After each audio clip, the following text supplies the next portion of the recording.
Lesson 2. Now that they're extinct, the Jedi are romanticized, deified. But if you strip away the myth and look at their deeds, the legacy of the Jedi is failure. Hypocrisy, hubris. That's not true. At the height of their powers, they allowed Darth Sidious to rise, create the Empire, and wipe them out.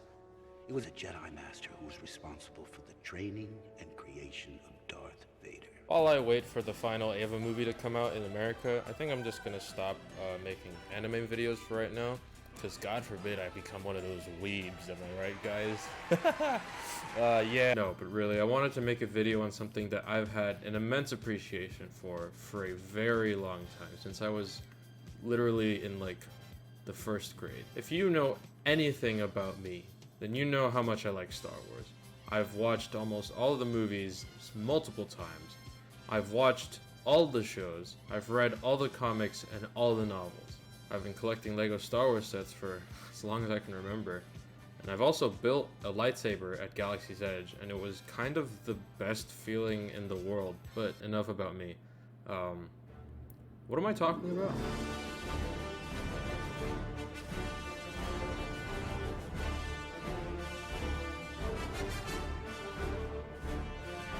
So, for the people who don't watch Star Wars, you guys know the basics. These guys are good guys, those guys are bad guys.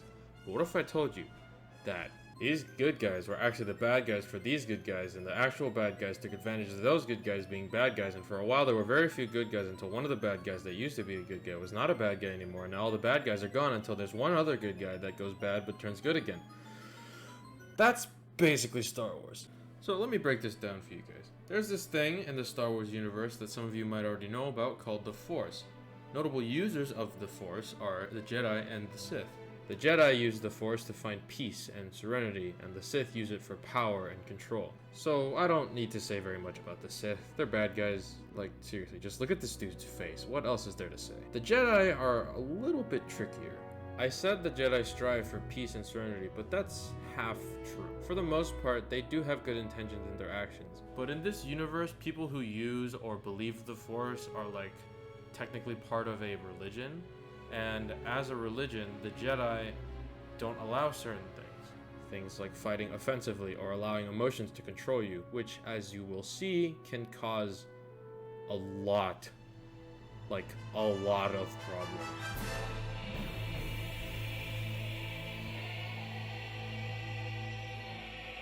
The Jedi for a long time were essentially monks, keeping order throughout the galaxy, not like a police force, but more like a middle ground or a negotiator to settle disputes throughout the galaxy, peacefully, but with a lightsaber. Because there was no huge conflict for a while, the Jedi and the Republic they served had no army because they had no need for it.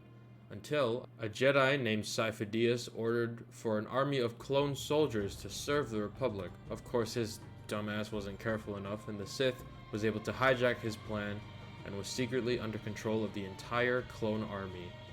And the Jedi had no fucking clue. Alright, Obi-Wan, let's break this down.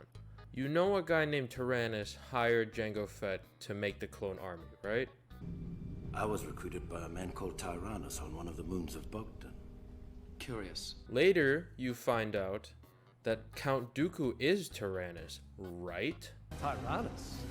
You are the man called Tyrannus? I told you everything you needed to know on Geonosis all those years ago, Kenobi.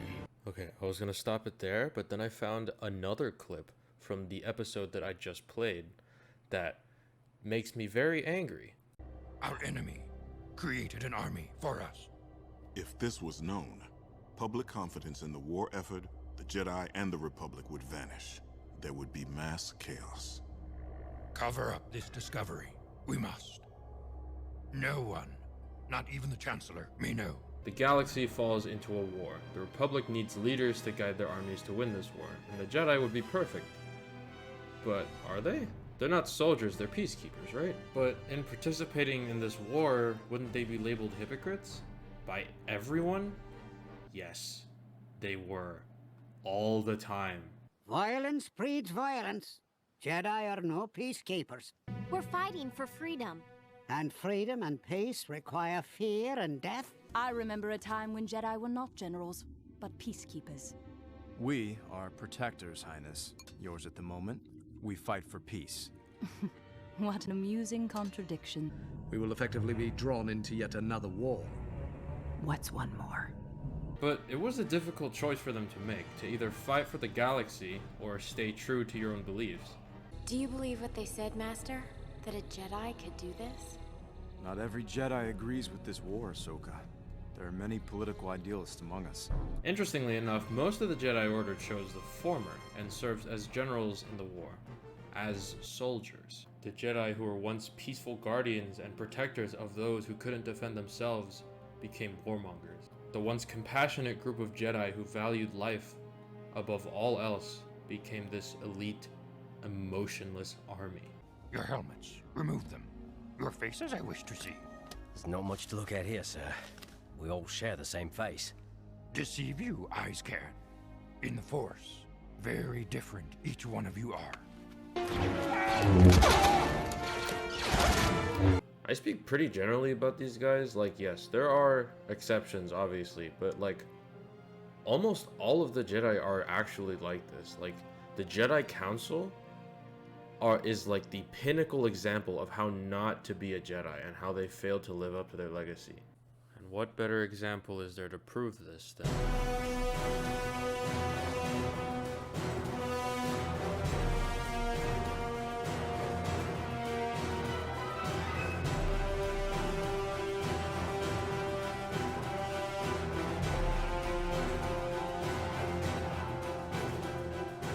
If you're like most people with a Disney Plus subscription, you've probably watched The Mandalorian. And some people who have watched it probably don't recognize this character from the show. This is Ahsoka Tano, the apprentice to Anakin Skywalker. Ahsoka was well liked among those who knew her. Then on one fateful day, later in the war, the Jedi Temple was bombed. An extensive investigation was done, but one thing led to another, and Ahsoka was framed for the bombing. Obviously, there were people who realized that Ahsoka couldn't have done this, but the Council, for the most part, could not find it in their hearts to believe Ahsoka. We need to stand together with Ahsoka. And yet there's evidence that she is indeed the mastermind behind the attack on the temple. Disgusting. And on top of that, to conform to the needs of the Senate and their public status, the Council was forced to expel her so not to seem biased in their trials, which they still were. Ahsoka had lived as a Jedi her entire life. Her entire childhood was just growing up in the temple. She formed close bonds with everyone around her, the troops, her masters, even enemies, and the Council expelled her anyway. Eventually, the real culprit is caught, and Ahsoka is proven innocent. When the Council welcomes her back, it's a very mixed response. Some of the Council members don't even apologize for fucking expelling her. They're just all... This was actually your great trial. Now we see that. We understand that the Force works in mysterious ways. And because of this... And when she's asked to come back, she refuses. But why would she come back? Ahsoka's ideologies and faith were completely flipped around on her. The Jedi Order, the place that she has put her faith in for her entire life, just abandoned her. Someone who has spent their entire life under the Jedi's teachings, the Council just couldn't trust her. And yes, I did say this already, but not all Jedi are bad. But on a fundamental level, the entirety of the Jedi Order and their Council really fucked up here. Wink. And Ahsoka could not take any more of it. I'll talk about Ahsoka later, but we need to move on right now. Remember when I told you guys that the Jedi was telling Ahsoka that expelling her was like this great trial bullshit? Well, there was actually only one Jedi that like actually apologized to her. That was Anakin Skywalker. And we all know where he ends up.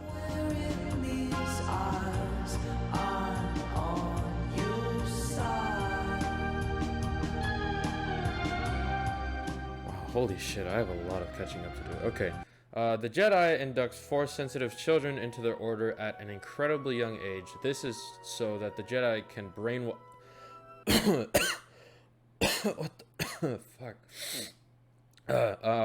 Enlighten the younglings at an earlier age when their brains are still developing. There was, of course, one exception to this. Anakin Skywalker. A 9-year-old Anakin, who had already established a strong connection to his mother, was taken away to be trained as a Jedi because He was the chosen one or whatever. I don't know. Initially, the council even refused to take Anakin in because he was too old and had too many feelings for his mother. Like, bro? What? Like, yeah, sure. Fear leads to anger. Anger leads to hate. Like, yeah, there's a snowball effect that happens when you have these feelings. But still. You realize how fucking dangerous that is, right? If you train a kid to suppress all of his negative emotions and not deal with them in a healthy way, do you know what he'll become? Yeah, that's right, a fucking psychopath. Like, okay. Anakin goes back to Tatooine to find his mother, but his mother's been killed by Tuskens, and he doesn't know how to properly deal with loss because he's never been taught how to. So he fucking kills everyone in the village. Like, all the men in the village are now dead. And not just the men. Wait, not just the men? But the women. The women? And the children, too. And the children? Goddamn. Okay, he's crazy. And the Jedi Council, in addition to just telling Anakin, fuck your feelings, just commits really terrible things in front of him and expects him to be okay with it. Like, they straight up just lie to him and tell him that his master is fucking dead. And they also expel his Padawan? What the fuck? She made the decision, Anakin. Well, what choice did we give her? The moment there were any suspicions about her loyalty, the Council turned their back on her. And if that isn't enough, he has a vision that his wife is gonna die of childbirth, right? And Anakin goes to Yoda, the wisest Jedi in the entire Jedi Order, for help. And what does he tell him? Death is a natural part of life. Rejoice for those around you who transform into the Force. Mourn them, do not. Miss them, do not. Train yourself to let go of everything you fear to lose. He just tells him to forget about her. Yoda, look, you're super wise and knowledgeable, and I love you, man.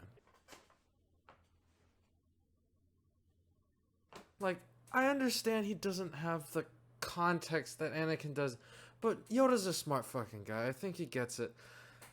Don't tell this kid to just forget about his wife dying. Telling an emotionally troubled man that he should be happy when his wife dies is like, what the what?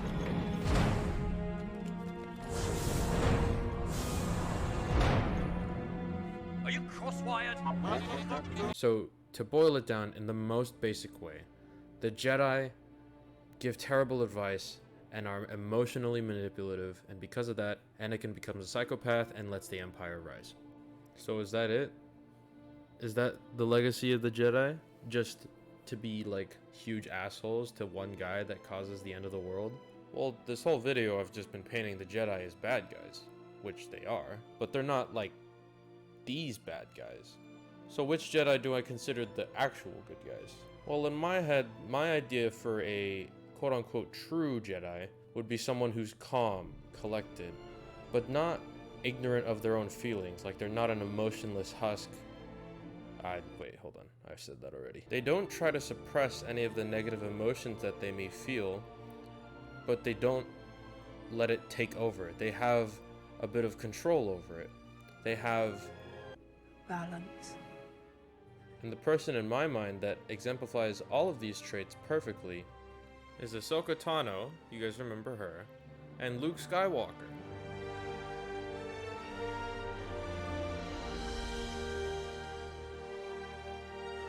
I got in trouble for this last time, so I'm gonna stop the scene now and start talking right now. Basic summary of how things went before I start. Before she dies, Padme gives birth to Luke and Leia. Luke later goes on to become a Jedi and redeems Anakin, his father. For a time, there is peace in the galaxy, and Leia has a child named Ben Solo. Luke trains Ben Solo to become a Jedi, but he succumbs to the dark side, and Luke feels he's the one responsible. So he exiles himself to somewhere in Ireland, where he realizes that the galaxy is better off without a Jedi. And I already talked about Ahsoka, you guys remember her. Well, let's talk about Luke first. What's so special about Luke? Well, to start off, he wasn't indoctrinated into the Jedi's teachings. He only learned about the Force and all that stuff when he was like 19. When he's confronted with the teachings of the Jedi, he's conflicted. In Empire Strikes Back, Luke faces the struggle between going to save his friends and staying to train with Yoda. And sacrifice Han and Leia. If you honor what they fight for, yes. Any other Padawan in the temple like 30 years ago would probably never have this problem. Later, he learns Vader is his father, and he is even more conflicted. The man that he's been trying to defeat for 3 years is his fucking dad. In Return of the Jedi, Obi-Wan tells Luke that he has to kill Vader if he wants to succeed and save the galaxy. Again, Luke is faced with this problem between right and wrong. I can't kill my own father. Then the Emperor has already won. I'm going to paint a little situation here. Let's take a Jedi from before the Order fell. It could literally be anyone that isn't a main character. That Jedi is tasked with saving the galaxy, but they have to kill their father, right? Well, that Jedi doesn't have a significant attachment to their father because they were taken from them as children. Adding to the fact that they've been taught for their entire lives to not form attachments or act on emotion, they would probably just kill him, like no hesitation. But Luke's different. Luke sees goodness in Vader and refuses to kill him. Actually, let me come back to that. Let's cut 30 years into the future, in The Last Jedi. Luke confronts Kylo Ren on Crate. Prior to this fight, people were dying left and fucking right. Luke arrives on the scene, no one dies for the rest of the movie. Only himself. He sacrifices himself for the greater good. When Kylo begins the fight, Luke does not attack Kylo. He acts defensively for the entire scene. This is how a Jedi should act. Not doing flips and slicing clones' arms off, not commanding troops on the battlefield, acting selflessly to save lives. Things would have been a lot easier if Luke was just more like a traditional Jedi. He could have easily just killed Vader and saved the galaxy that way. He could have easily just lifted his X-Wing from the water and flown himself to Crate to defeat Kylo Ren himself. Mindless killing and destruction is easy. Making the selfless choice and sacrificing yourself for the greater good is not the easy path, it's the right one. Now, Luke is able to embody these ideals fairly easily because of his attachment from some of the more toxic traditions of the Jedi. What about Ahsoka? She was raised with the ideals of the Jedi Order and was surrounded by all these other Jedi for a long time. What's different about her? Well, Ahsoka was a young girl in a time of war, being taught under Anakin fucking Skywalker, probably one of the most rebellious Jedi, like, in the history of the galaxy. With the different skills and morals that she develops from Anakin, Ahsoka is able to experience new things that the average Padawan would probably never see, including but not limited to political corruption, kidnappers, more kidnappers. Another example of this is that Anakin cared deeply for the people around him, so naturally Ahsoka kind of inherited this trait as well. The only reason Ahsoka didn't turn out like Anakin did is that Ahsoka took the positive ideals of the Jedi that she learned from other people and combined them with the compassion that she learns from Anakin. Well, that and she wasn't being manipulated by an old man. Alright, before I get to this next part, I have a little backtracking to do. I forgot to explain this already, but basically, the Sith put chips in the clones' heads so they could control them and order them to kill the Jedi. Most Jedi didn't even give it a second thought and just started trying to defend themselves or attack them or whatever. But Ahsoka cared about the clones so much, she knew something had to be wrong. The clones that she formed close bonds with, the clones that she saved, the clones that saved her. Again, it would have been so easy if she just fucking went nuts on these guys and slaughtered everyone. But showing compassion, even when the people you're showing compassion to are still trying to kill you, shows her strength. Their compassion and selflessness shows what a true Jedi should strive to be. In Luke's case, he sets an example for those who strive to be Jedi for future generations. Don't really know how well that turned out, but... So yeah, that's my take on the Jedi from Star Wars. No one asked for this. I don't really give a fuck. But seriously, if you're still watching after this point, thank you so much. I've procrastinated on this for a really long time, and I'm just finally glad that it's out. Also, if you have not watched The Clone Wars before watching this, which I'm guessing you probably haven't, please give it a shot. Not only is it just like a solid show, it also redeems almost everything about the prequels that were bad. Politics probably bored you in the prequels. They will not bore you in the Clone Wars. You probably don't care that the clones turned on their Jedi. The Clone Wars changes that. They make you care about All of these guys, not even, that's not even a joke. Did you think Anakin's turn was super abrupt and not really explained? Did you think Obi-Wan and Anakin's relationship was really stale? That changes in the Clone Wars. Please fucking watch this show. I hope you at least told Padme I said hello.